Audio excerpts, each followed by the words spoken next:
अगली बड़ी अपडेट आपको देहरादून से बता रहे हैं। जैसे कि हम जानते हैं कि देहरादून एक पर्यटन के मामले में एक महत्वपूर्ण राज्य माना जाता है और ऐसे में टूर ऑपरेटर्स के लिए भी नियम बनाए जाएंगे। साथ ही साथ ये भी बताया जा रहा है कि ट्रैक्टरों के लिए भी नियम तय किए जाएंगे।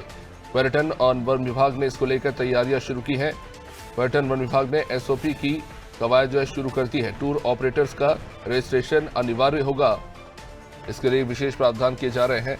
साथ ही साथ ट्रैक्टरों के लिए भी विशेष नियम बनाए जाएंगे। हमारे सहयोगी सोनू हमारे साथ बने हुए हैं। सोनू, किस तरह से काम आगे बढ़ने वाला है टूर ऑपरेटर्स के रजिस्ट्रेशन का, और खासतौर से ट्रैक्टरों के नियम में बदलाव किए जा रहे हैं, इसके पीछे क्या कारण और ये किस तरह से किया जाएगा? देखिए अभिषेक, कुछ क्षेत्रों से टूर ऑपरेटर्स की मनमानी के मामले सामने आए थे और शासन ने इसका संज्ञान लिया।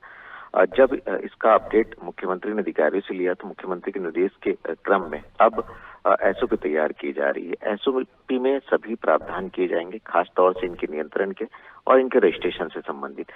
इसके साथ साथ एक और इनसे जुड़ा हुआ पहलू है जिसमें वन विभाग और पर्यटन विभाग संयुक्त रूप से एक एसओपी तैयार करने वाले हैं।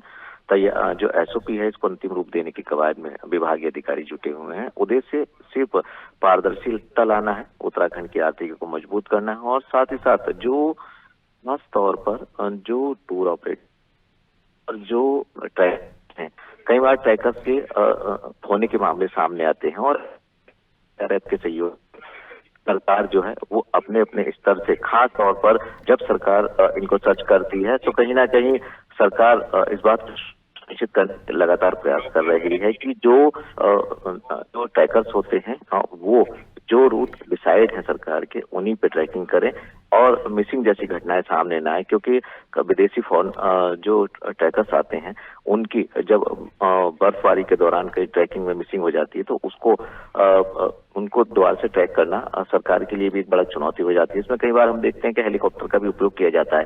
तो ऐसे में इन दोनों ही के लिए अब एसओपी तैयार की जा रही है। एसओपी में कई ऐसे प्रावधान किए जाएंगे जिसमें पारदर्शिता भी आएगी और इनकी सुरक्षा भी शामिल होगी। अब ये देखना होगा कि एसओपी आखिर कब तक तैयार हो जाएगी और साथ ही साथ जो है वो खास तौर पर इस एसओपी के तहत जो टूर ऑपरेटर्स हैं वो कितना नियमों का पालन करेंगे ये भी देखना होगा और इसमें कौन से नए प्रावधान किए जाएंगे जो विभागीय स्तर से अभी तक जिन नियमों का पालन कराया जा रहा है इसमें कितना बदलाव होगा ये भी देखना होगा। अभिषेक, निश्चित रूप से सोनू बरनी हमारे साथ, तो कोई महत्वपूर्ण बदलाव हमें देखने को मिलेंगे, खासतौर से टूर ऑपरेटर्स को लेकर अब नियम बनाए जाएंगे जिससे कहीं ना कहीं कह सकते हैं कि व्यवस्था में और सुधार होगा और जो मनमानी हो रही है टूर ऑपरेटर्स के द्वारा उसको नियंत्रण में लिया जाएगा। साथ ही साथ ट्रैक्टरों के नियमों में भी महत्वपूर्ण तब्दीलियां की जाएंगी।